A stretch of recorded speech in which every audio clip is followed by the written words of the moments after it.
que estás en los cielos, Señor, bendecimos y alabamos tu nombre, Señor. Estamos agradecidos contigo por habernos traído, Padre amado. Gracias porque nos trajiste a tu casa, Señor. Gracias, Señor, porque pusiste en nosotros el querer como el hacer. No sabemos cuántos obstáculos tú tuviste que quitar para que pudiéramos estar esta noche en tu casa, para que pudiéramos venir a servirte, a entregarte nuestra alabanza, nuestra adoración, a proclamar tu nombre, Señor, a decir que tú eres nuestro Señor, que tú eres nuestro Rey, que tú eres nuestro Padre. Y queremos, papito amado, ahora queremos que tú nos hables, que tú nos enseñes, que tu palabra venga como esa preciosa semilla a nuestro corazón y que pueda dar ese abundante fruto, Señor. En el nombre de Jesús, háblanos, papito amado. Amén, amén y amén. Dale un fuerte aplauso a nuestro Dios y puede tomar su lugar. Esta noche, para los que no lo saben, los días jueves nosotros hablamos de familia. ¿Por qué hablamos de familia? Y aquí está una de las razones. Porque a Dios le interesa tanto, hermanos. Dios está tan interesado en nuestra familia. Dios quiere que las familias estén bien. Y precisamente cuando vemos la Biblia, hablando de la Biblia hebrea, me refiero a la escritura hebrea, la primera letra. Recuérdense que el hebreo no se lee de izquierda a derecha como nosotros estamos acostumbrados, sino que es de derecha a izquierda. Entonces la primera letra que aparece ahí en color verde es la letra Bet. Bet. ¿Por qué Bet? Cuando en nuestras Biblias dice en el principio, ¿se recuerdan? En el principio creó Dios los cielos y la tierra. Esa frase, en el principio, es la palabra Bereshit. Y la primera letra para nosotros sería la letra B. Para ellos es la Bet. Esa letra Bet, la palabra Bereshit completa significa en el principio. Y su primera letra es una letra Bet. La letra Bet es esta. Esa letra representa o significa casa. Es una bayit. Bayit en hebreo es casa. Entonces, lo que esto nos viene a significar para nosotros es: Dios quiso poner como primera letra de su palabra una casa. Una casa. ¿Por qué? Porque Dios quiere hablar de casa. Dios quiere que nuestra casa sea tan importante, hermanos. Si en nuestra casa estamos bien, si en nuestra casa es del Señor, seguramente la familia completa va a estar para el Señor, la sociedad va a ser mejor, la iglesia va a ser mejor. Y entonces el Señor quiere que desde la casa nosotros estemos bien, que desde la casa, que nuestra casa esté fundada sobre la roca. Entonces también Efesios capítulo 3 verso 15 dice, hablando de nuestro Señor Jesucristo, dice: de quien toma nombre toda familia en los cielos y en la tierra. Entonces cuando Dios hizo al hombre, cuando Dios puso, Dios ahí hablando de Génesis, ¿verdad? En el principio creó Dios los cielos y la tierra. Son 5 días que el Señor estuvo creando, pero esos 5 días, ¿qué hizo? Hizo un lugar adecuado, un lugar especial, hermanos. 5 días que separó las tinieblas de la luz, separó las aguas de lo seco, creó los árboles, toda clase de animales, hizo que brotara hierba, que hubiera. Entonces el Señor preparando todo para que el hombre tuviera un lugar hermoso, un lugar. Por eso dice el huerto del Edén. El huerto del Edén era un lugar de deleite. Entonces viene Dios, el 6.º día forma al hombre y lo pone ahí en ese lugar. Adán y Eva, una pareja, el primer matrimonio. O sea, Dios en el principio dice: voy a hablar de casa, prepara todo y pone ahí el primer matrimonio. Y si seguimos viendo la Biblia, en todos lados aparece la palabra casa, casa, casa, casa, casa. David, por ejemplo, tal vez me adelanté mucho, David es tomado de una casa como rey. Abraham, Dios lo saca de su casa y le dice: vete de tu casa y de tu parentela, pero porque Dios quiere formar una nación de él. Y entonces cuando sale Rebeca para casarse, recuerden que Rebeca representa la iglesia novia que se casa, y entonces va a una casa. Para no extenderme tanto, vamos al final del Antiguo Testamento. Aparece Malaquías. En Malaquías, un versículo famoso que Dios dice ahí: y en los postreros días enviaré el espíritu de Elías. ¿Para qué? Para restaurar la casa. Y entonces dice: hablando del espíritu de Elías, él hará volver el corazón de los padres hacia los hijos y el corazón de los hijos hacia los padres. Ahí termina el Antiguo Testamento. Comienza el Nuevo Testamento, Mateo, y empieza a hablar de genealogía, familia. Y nos vamos ahí, llegamos a propósito. Si aquí está hablando de casa, la primera letra de la Biblia, hablando en el idioma hebreo, la primera letra habla de casa. El último capítulo del Nuevo Testamento, Apocalipsis capítulo 22. En ese capítulo está el versículo, ya en los últimos versos dice Jesús: yo soy el alfa y la omega. Si Bayit o la Bet, la letra Bet, es principio, que es lo que aparece en Génesis, ¿verdad? En el principio. Apocalipsis termina diciendo: yo soy el principio, yo soy el primero y soy el último. Entonces nos sigue hablando de casa. Y entonces viene Efesios y dice: bueno, hay familias en el cielo, hay familias en la tierra. El modelo de familia que hay aquí en la tierra fue tomado del cielo. Dios primero lo hizo allá y después lo hizo acá. Dice Mateo capítulo 21 verso 13. Miren, aquí los discípulos le preguntan al Señor: Señor, ¿cómo debemos de orar? ¿Cómo? Enséñanos a orar. Y entonces Jesús dice: les voy a enseñar. Pero en todo el Antiguo Testamento ustedes pueden encontrar un montón de oraciones. Y todas las oraciones comienzan con: Señor, Dios mío, oh Jehová. Todas las oraciones que se hicieron van dirigidas a Jehová, a Dios, al Señor. Jamás en el Antiguo Testamento se le llama Padre. Pero entonces viene Jesús y les dice: ahora a ustedes les voy a enseñar a orar. Ustedes ahora van a orar y van a decir: Padre nuestro. Siéntanse en casa. Es una familia.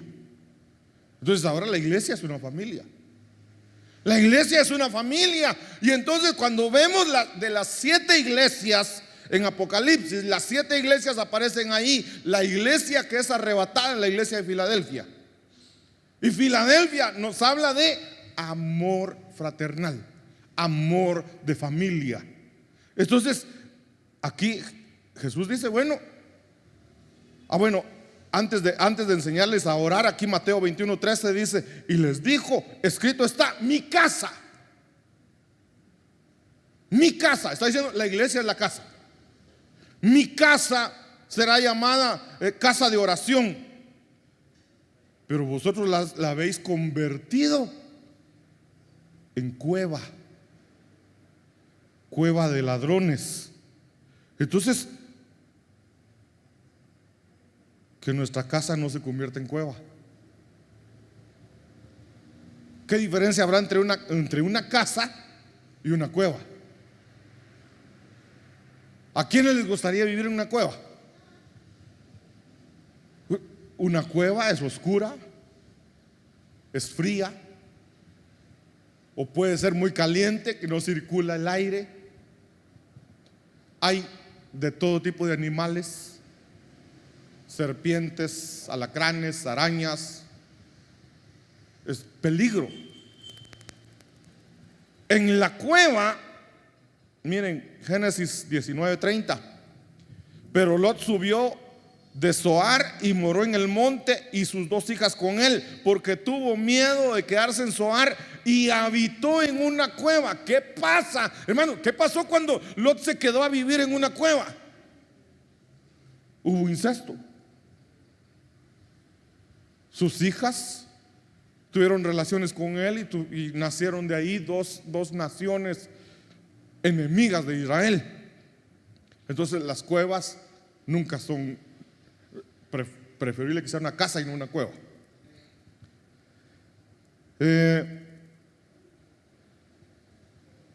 El verso que les había dicho, Dios quiere hacernos volver a la casa.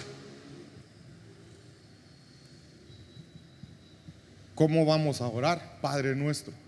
Porque Dios quiere que regresemos a su casa. Que estamos para regresar a la casa del Padre. Eso nos habla a nosotros de familia. Otra cosa que vemos cómo Dios está tan interesado en que nosotros nos sintamos en casa. Miren, Lucas capítulo 15. En Lucas capítulo 15 hay una parábola en 3 facetas. El Señor enseña una parábola esa parábola nos habla de volver a casa. Pero está en tres facetas. La primera faceta, la oveja perdida. Dice, cuando la encuentra, dice, deja las 99 y va en busca de la oveja perdida. Esto podemos verlo desde un ángulo escatológico. Nuestro Señor dejó creaciones que tenía allá arriba, dejó todo allá arriba y viene a buscarnos a nosotros como la oveja perdida. Nos viene a buscar y nos encuentra. Pero entonces dice aquí, y cuando la encuentra, la pone sobre sus hombros gozoso, y al llegar a casa, es una oveja. Es una oveja que estaba en el redil con todas las demás ovejas, y de repente viene el Señor y empieza a contar y dice, falta una. Hay una creación que está perdida, la tierra, ¿verdad? Falta una. Pero entonces el Señor dice, bueno, la voy a ir a buscar. Pero faltaba del redil, faltaba si quieren llamarlo, del corral donde estaban guardadas las ovejas. Ahí se dio cuenta que faltaba una. Se va a buscarla. Cuando la encuentra, recuerden, esa oveja perdida éramos nosotros. Cuando la encuentra, no la regresa al redil. ¿A dónde se la llevó? Al llegar a casa, esa oveja se la llevó a su casa. ¿Por qué? Porque nosotros antes éramos ovejas, pero tenemos que ir evolucionando a llegar a ser hijos. Tenemos que llegar a ser hijos. San Juan capítulo 1 verso 12 dice, y a todos los que le recibieron, a los que creyeron en su nombre, les dio el derecho de ser llamados hijos. Entonces el Señor quiere convertirnos a nosotros en hijos, ya no en ovejas. Pero el hijo no va a estar en el redil, el hijo va a estar en la casa. Entonces dice, al llegar a casa reúne a sus amigos y vecinos diciéndoles, gozaos conmigo, porque he encontrado mi oveja que se había perdido. La segunda faceta de esta parábola está en el verso 8 y dice, o qué mujer que tiene 10 dracmas, si pierde una dracma, no enciende la lámpara y barre la casa. La dracma la perdió en la casa, tiene que limpiar la casa, tiene que ordenar la casa, tiene que encender luz en la casa. ¿Por qué perdió la dracma? Porque estaba desordenado. porque la casa estaba sucia, porque en la casa no había luz, había oscuridad. Entonces tuvo que encender una lámpara, tuvo que brillar, tuvo que dar luz. Empieza a barrer, empieza a sacar toda la contaminación que había en la casa, pero lo hace en la casa. En la casa. En el verso 17 aparece lo que conocemos como el hijo pródigo. Después de que pidió la herencia y se fue y hubo una gran hambre y buscó trabajo, no consiguió, o al final consiguió para apacentar cerdos. Entonces él, estando en tanta hambre que estaba para morirse ya de hambre, y ahí, entonces él se recuerda: la casa de mi padre. Y entonces él dice, y volviendo en sí dijo: ¿cuántos jornaleros en casa de mi padre tienen abundancia de pan? O sea, él tenía casa, pero se fue. Y todo esto, yo les he dicho otras veces que he tocado este tema, toda una nación, todo un país lejano, ahí dice la palabra, todo un país sufrió hambre con tal de que el hijo regresara. Y entonces ya el hambre lo hizo recordar. Dice: en la casa de mi padre tienen abundancia de pan y yo aquí perezco de hambre. Y levantándose vino a su padre, y cuando aún estaba lejos lo vio su padre, y fue movido a misericordia, y corrió y se echó sobre su cuello y lo besó. Y el hijo le dijo: Padre, he pecado contra el cielo y contra ti, ya no soy digno de ser llamado tu hijo.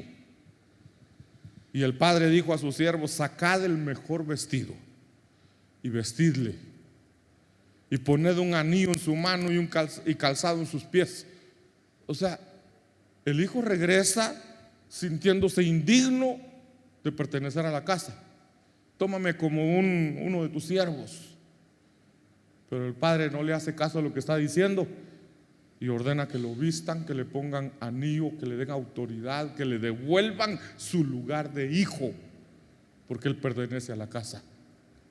La importancia que tiene la casa, la importancia que Dios quiere que nosotros permanezcamos en casa. Entonces dice el verso 23: y traed el becerro gordo y matadlo, y comamos y hagamos fiesta, porque mi hijo muerto era y ha revivido, se había perdido y es hallado. Y comenzaron a regocijarse. Y entonces dice en Lucas capítulo 19 verso 10: porque el Hijo del Hombre ha venido a buscar y a salvar lo que se había perdido. Nosotros éramos esa oveja perdida, esa moneda perdida, ese hijo perdido, pero el Señor vino a buscarnos para regresarnos a la casa, para decir: la casa es importante. Entonces, yo lo que quiero enseñar esta noche, mis hermanos, es que en nuestra casa debe de haber una administración. En la casa se debe de dar una administración. ¿Por qué? Porque la casa, para Dios es importante la casa. Para Dios es importante, tan importante es la familia, que Dios nos dejó a nosotros los padres, incluyendo a los hijos. Cada uno tiene su responsabilidad. Cada uno tiene que ejercer una responsabilidad para que esa casa permanezca firme. Entonces hay que ministrar en la casa, hay que dar una administración. Cada uno va a ministrar en la casa. Miren, entonces, ¿cómo sucede esto? Dios lo empezó a hacer. Dice primera de Pedro capítulo 1 verso 18: sabiendo que fuisteis rescatados de vuestra vana manera de vivir. ¿Cuál era esa vana manera de vivir? O sea, ¿dónde está hablando de familia? Dice: la cual recibisteis de vuestros padres. Entonces nuestros padres tenían una forma de vida, una vida, ahí dice, una vida vana.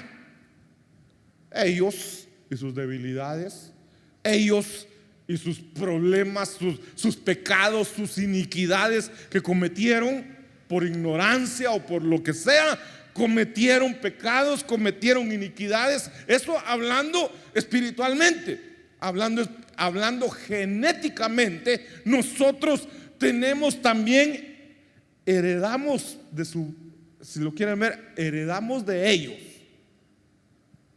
Algunos heredaron enfermedades. La mamá murió de cáncer, después la hija muere de cáncer. Una herencia genética. Uno de ellos tenía, qué sé yo, diabetes. Algunos de los hijos van a resultar con diabetes. Es herencia de nuestros padres. Otros heredaron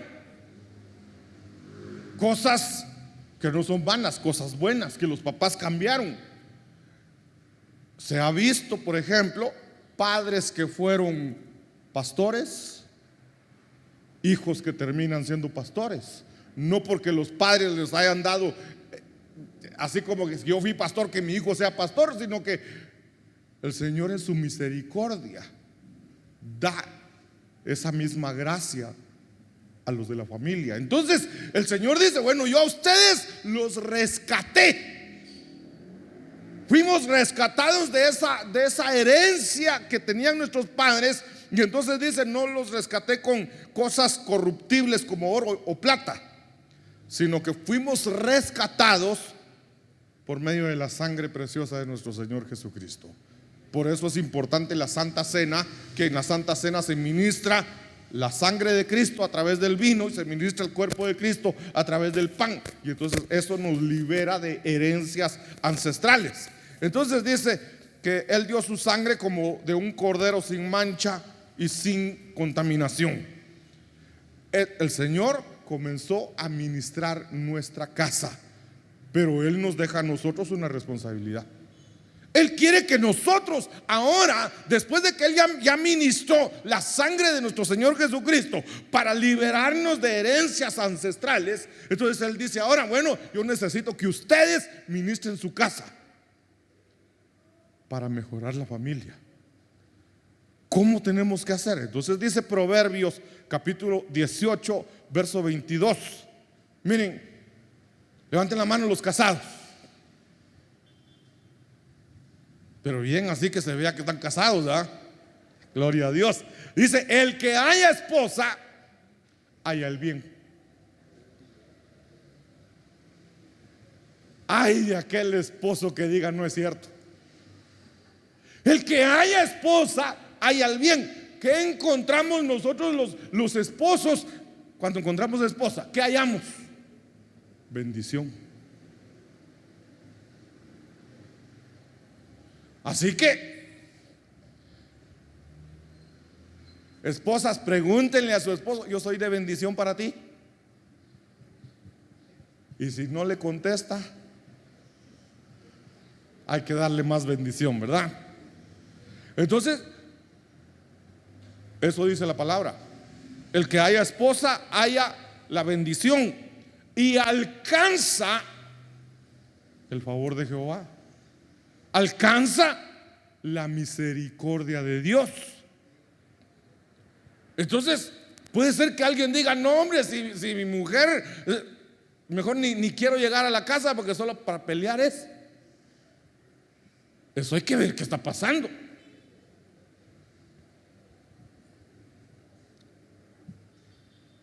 Hermanitas, ustedes que tienen el título de esposa, ¿pelean mucho con su esposo? Y ya le iba a decir que levantaran la mano, ¿ah?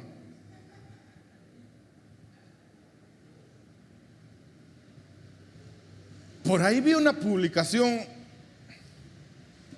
que decía, una publicación de internet, de las redes sociales, decía, si ves a una mujer mayor, está hablando de una mujer de 50 años para arriba, si ves a una mujer mayor y se ve muy hermosa,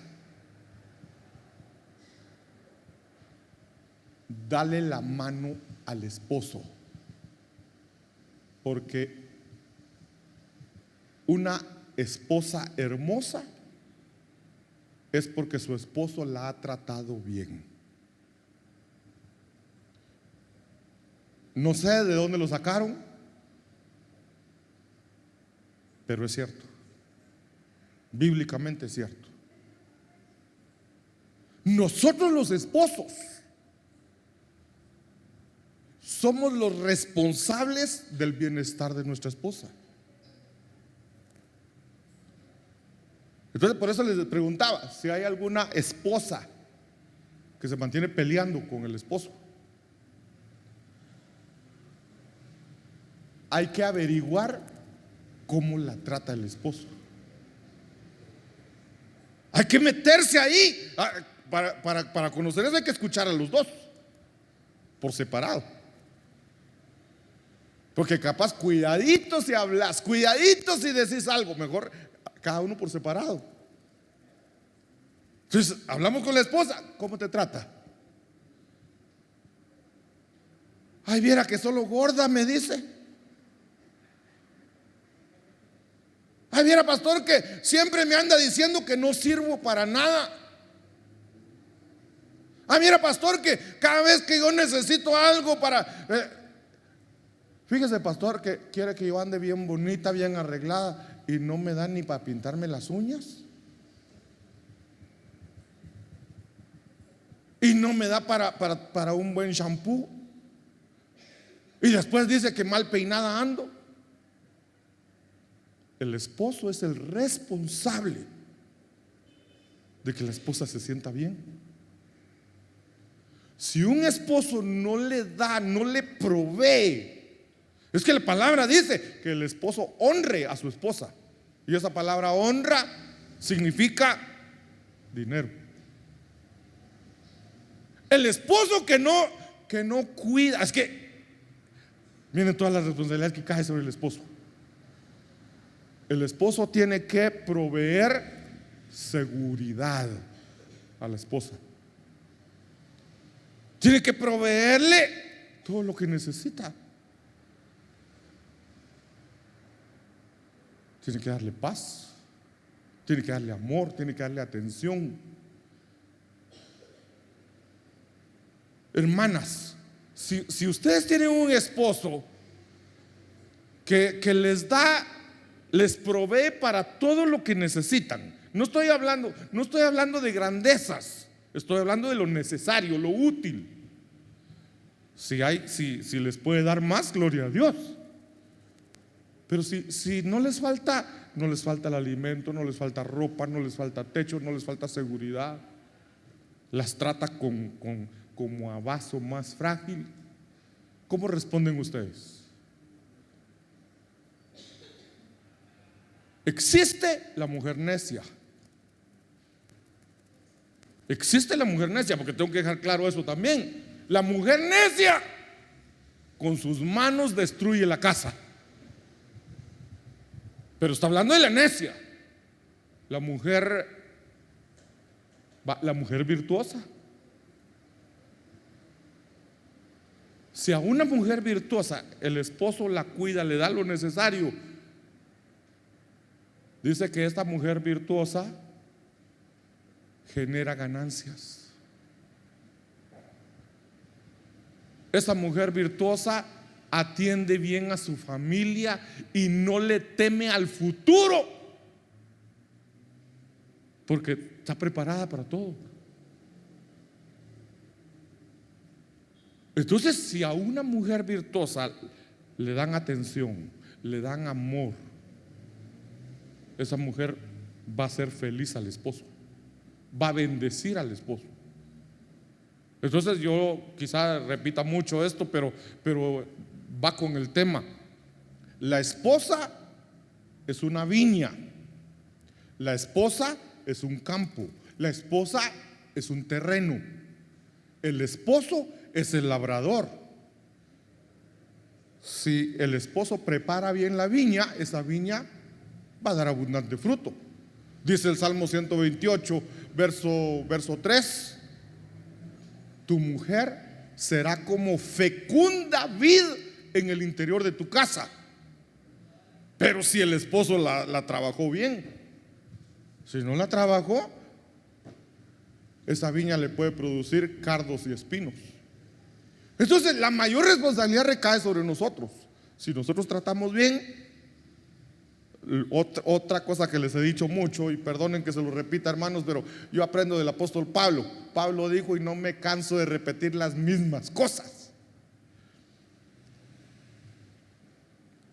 ¿Qué les iba a decir? ¿Qué les iba a repetir, verdad? ¿Qué sembramos nosotros? Si el esposo es el labrador, es el que siembra. Miren pues, si yo siembro un grano de maíz, un grano de maíz, ¿qué espero recibir de ese grano al final de la cosecha? Dice, según los que han contado los granos de mazorcas, cada mazorca da aproximadamente 200 granos. Si yo siembro un grano, como mínimo voy a recibir 200 granos.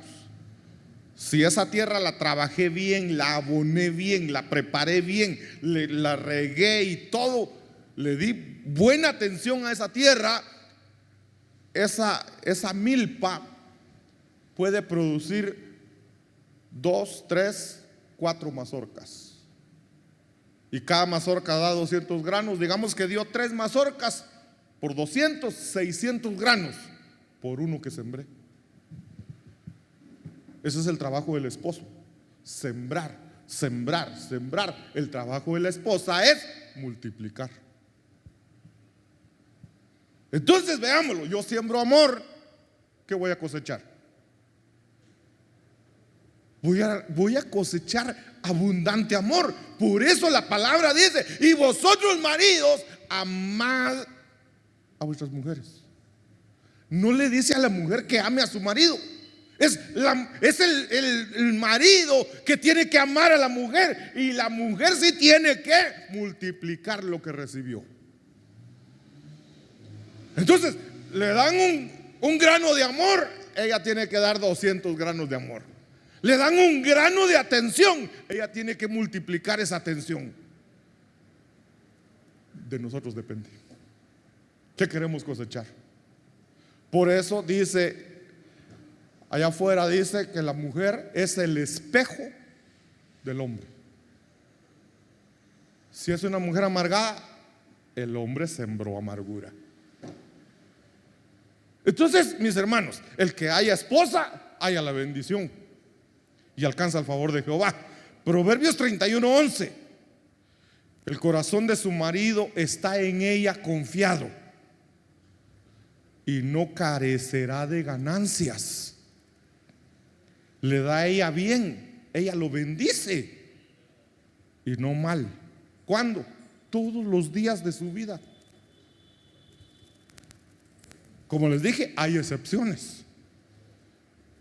Que no sea la mujer necia, porque la mujer necia puede recibir tanto amor, puede recibir de todo, pero le vale. Entonces estamos hablando no de una mujer necia, sino alguien normal, ¿verdad? Proverbios 31:27. Miren lo que hace la esposa: considera la marcha de su casa y no come pan de ociosidad. Entonces hay responsabilidad de la esposa. El esposo se va, responsable de ir y traer, proveer, pero la esposa tiene que velar porque su casa esté caminando bien, esté marchando bien, que no sea haragana, ¿va? Pastor, ¿por qué está hablando esas cosas? Dirá alguien por ahí. que nos está oyendo en las redes sociales, por supuesto, porque aquí no hay ninguna haragana, ¿verdad? Puras mujeres virtuosas. Verso 28. Se levantan sus hijos y le llaman bienaventurada. Por eso dije que hoy íbamos a ver la administración del esposo, de la esposa y de los hijos. Hay una responsabilidad de los hijos. Se levantan sus hijos y no le, ay mamá, ya estás alegando otra vez, ¿verdad? Ay mamá, ya empezaste otra vez. No, se levantan sus hijos y la bendicen. Entonces, como hijos debemos de bendecir, en este caso a la mamá, y su marido también la bendice. Ahí dice alaba, pero esa palabra alabar es la palabra, ¿cómo se llama la iglesia? Veraca. Es la palabra veraca, pero viene de una raíz barak o veracá. A veces tiene diferentes acepciones, pero es entonces veraca significa bendición, alabanza, adoración. Entonces ahí es, su marido también la bendice. Trabajo, o sea, ministración que tenemos que dar los esposos, bendecir a nuestra esposa. A ver, hermanos, ¿ustedes bendicen a su esposa? ¿Cuándo fue la última vez que bendijeron a su esposa? ¿Se recuerdan? ¿Cómo hicieron? Ah, yo la saludé con un beso. Sí, pero eso no es lo que está diciendo acá. Bendecir es declarar palabras de bendición sobre la vida de ella. Este día va a ser un día de bendición para tu vida. Vas a estar gozosa, te va a ir bien, vas a ser feliz. Bendecir a la esposa cada día. Cada día. No es, yo la bendije así el año, para su cumpleaños la bendije, dice. No, hermanos, es cada día. Cada día. Versículo 29. Muchas mujeres han hecho el bien, pero tú sobrepasas a todas. ¿Saben qué está haciendo? Está reconociendo lo que hace.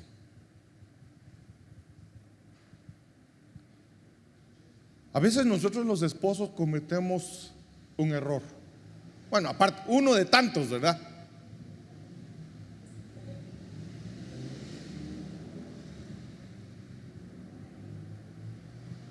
A veces nunca decimos qué rico cocinaste. Qué rico salió este caldito. ¿Cómo lo hiciste? Te salió delicioso. No, que a veces somos rápidos para decir, a este le falta sal. Está frío. Nos fijamos en las cosas negativas y no en lo positivo.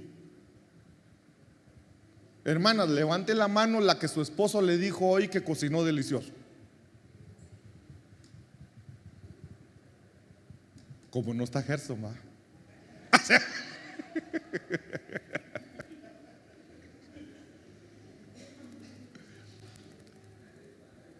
Yo sé que hay esposos que son bien expresivos. Y ya vemos otros que somos bien, mejor ni digo la palabra, bien mudos. Lo pensamos pero no lo decimos. Entonces tenemos que aprender a decir las cosas, a decirle, pero tú sobrepasas a todas. Aunque sea que aquella famosa frase de aquel hermano que dijo: qué lindos ojos tienes debajo de esas dos cejas, ¿verdad? No dijo qué lindos, qué bonitos, ¿verdad?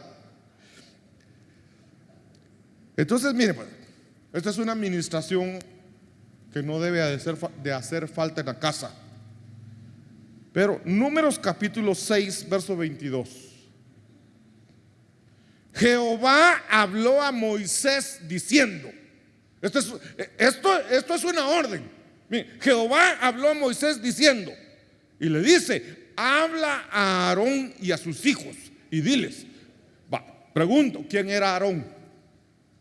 ¿Por qué Dios le dice a Moisés: Moisés, decile a Aarón y a sus hijos? ¿Qué representan a Aarón y sus hijos? Sacerdocio. Entonces Dios le está diciendo a Moisés: mira, Moisés, háblale a los sacerdotes y deciles. Entonces pregunto ahora, el sacerdote de tu casa, ¿quién es? Levanten la mano los que son sacerdotes de casa. Realmente los sacerdotes de la casa son papá y mamá. Si lo vemos de otra manera, así como Aarón y sus hijos. Aarón era el sumo sacerdote, sus hijos eran sacerdotes. Entonces, si lo vemos jerárquicamente, entonces tendríamos que decir: el papá es el sumo sacerdote y la mamá es la sacerdotisa. Sacerdota, ¿va? Entonces los papás son los sacerdotes. Los papás son los sacerdotes. Y entonces Dios está dando la orden acá. O sea, atención, sacerdotes. Dice la palabra que Dios nos hizo a nosotros un reino de sacerdotes. Nosotros somos sacerdotes. Entonces miren, pues, habla a los sacerdotes y diles: así bendeciréis a los hijos de Israel. Cambiemos esa palabra, Israel. Así bendeciréis a tu familia. Así bendeciréis a tu familia, diciéndoles. Recuerden, esto es un mandato. Verso 24. ¿Qué tenemos que decirle cada día a nuestra familia? Hermanos, el Señor dijo: no hagan vanas repeticiones, sino esto es el orden, como decir, el marco que vamos a usar. Pero las palabras las podemos cambiar nosotros, siempre y cuando permanezca en ese rango. Entonces dice: Jehová te bendiga y te guarde. ¿De qué está hablando ahí? Bueno, para empezar está hablando de bendición. Entonces, toda palabra que declare bendición para nuestra familia, que tengas buena salud, estoy bendiciendo. Que vayas y regreses bien, estoy bendiciendo.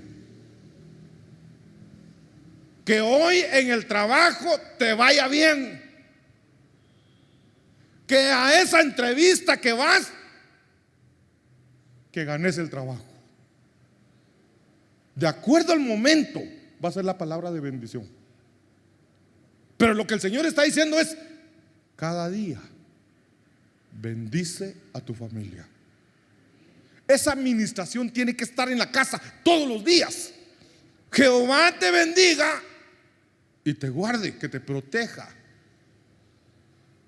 Número 2, Jehová haga resplandecer su rostro sobre ti. Que Dios te ilumine, que Dios ponga su cara frente a la tuya y que te extienda su misericordia. Jehová alce sobre ti su rostro y te dé paz. Bendición, protección, misericordia y paz. Eso hay que ministrarlo en la casa todos los días. Te veo preocupado. ¿Por qué estás preocupado? Ay, es que tengo un examen y el profesor la lleva en contra mía, dicen los patojos, va para salvarse de que no estudiaron. Ven y voy a orar por ti para que Dios te dé entendimiento cuando estudias. Hay que enseñar a los patojos que tienen que estudiar. No es voy a orar por ti para que ganes el examen aunque no estudies, ¿verdad? No, vas a estudiar, pero yo voy a orar para que al estudiar Dios te dé entendimiento. Entonces, es todas esas cosas tenemos que pedirlas de acuerdo a la ocasión, al momento, a lo que esté viviendo la familia. Alguno de los papás está con peligro de que lo despidan en su trabajo. El esposo está preocupado porque ya dijeron vamos a hacer corte de personal y así que estén atentos para ver quién es el próximo que se va. La esposa cada día bendecir a su esposo. Hoy no te van a despedir. Otra cosa que podemos ver acá, aunque aquí aparece verso 24 Jehová, verso 25 Jehová, verso 26 es Jehová, pero realmente lo que es ahí está hablando del Padre, el Hijo y el Espíritu Santo. Que el Padre te guarde y te bendiga, que el Hijo resplandezca sobre ti. Entonces, mas a vosotros los que teméis mi nombre, nacerá el sol de justicia, resplandecerá Jesucristo. Que el Espíritu Santo te dé paz. Entonces termina con el verso 27. Le está hablando a los sacerdotes y les dice a los sacerdotes: pondrán mi nombre sobre su familia, pondrán mi nombre sobre su casa y yo los bendeciré. Tú encárgate de bendecir a tu familia y Dios se va a encargar de cumplir esa palabra de bendición. Eso lo ha prometido el Señor. Pero ¿qué pasa si no lo hacemos? El Señor no va a bendecir a nuestra familia si nosotros como sacerdotes no declaramos bendición sobre ellos. Porque el Señor ya dio la orden que lo hagamos. Y si no lo hacemos, el Señor dice: yo quiero bendecir a tu familia, pero tú no haces nada. En Mateo capítulo 24, verso 45, dice: ¿quién es pues el siervo fiel y prudente, a quien su Señor puso sobre los de su casa? ¿A quién puso sobre los de su casa? Al sacerdote, a los papás, al papá en primer lugar, para que les diera la comida a su tiempo. No está diciendo que el papá les sirva la comida. No está diciendo que el papá tiene que cocinar y el papá le tiene que servir. Está diciendo que el papá es el responsable de que en la casa haya comida.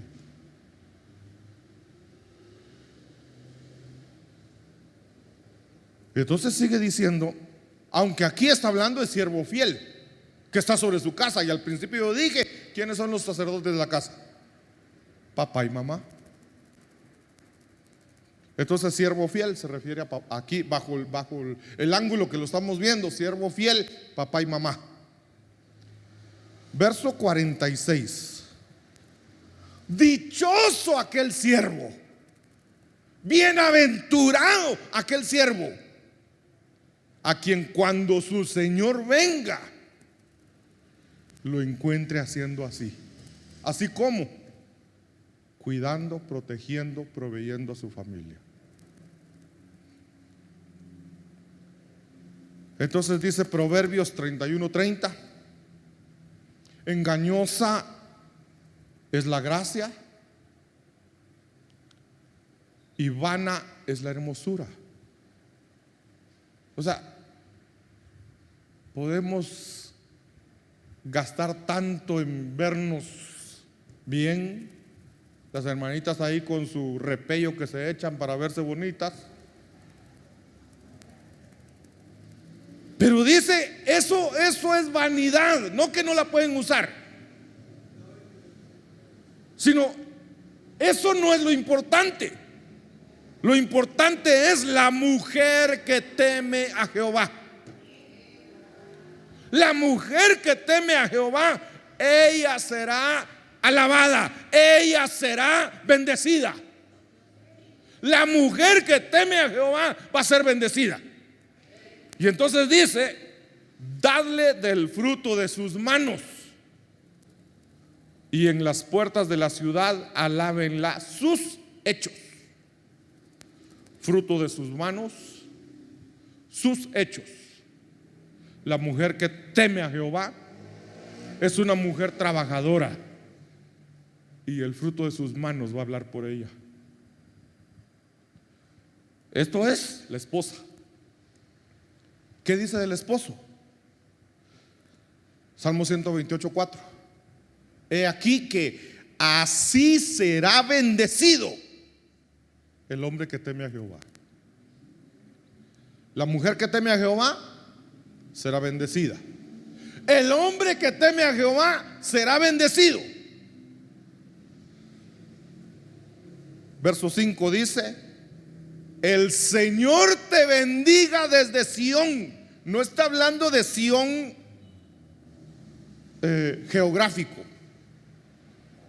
está hablando de Sión del cielo. Lo que está diciendo es: el Señor te bendiga desde el cielo,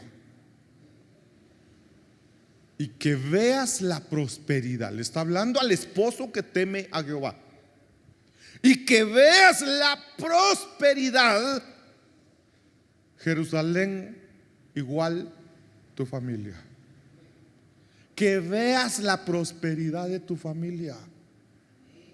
Eso es lo que Dios quiere. Dios quiere que nuestra familia sea próspera. Dios no está buscando que nosotros seamos pobres. Podemos tener riqueza siempre y cuando en nuestro corazón haya humildad. La riqueza no debe estar en el corazón, porque dice la palabra: el amor al dinero es la raíz de todos los males. Entonces, no está diciendo que no tengamos dinero. El dinero es importante, el dinero sirve, y Dios nos quiere prosperar, pero que el dinero no esté en el corazón. Que lo que tengamos en nuestro corazón es temor al Señor. Entonces el Señor te bendiga desde los cielos, y veas la prosperidad de tu familia todos los días de tu vida. Todos los días de tu vida, que tu familia sea bendecida, pero va a ser bendecida de acuerdo a la administración que tú des en tu casa.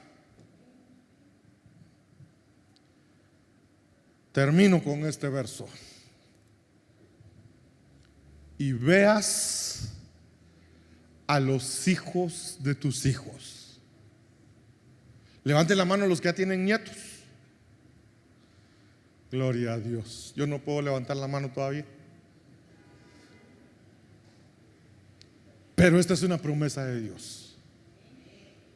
Vamos a ver cómo nuestros hijos son prosperados, y vamos a ver aún a nuestros nietos prósperos.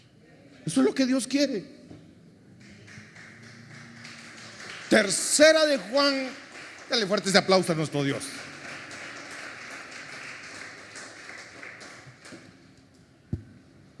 Tercera de Juan capítulo 1. Primera de Juan capítulo 3 verso 1.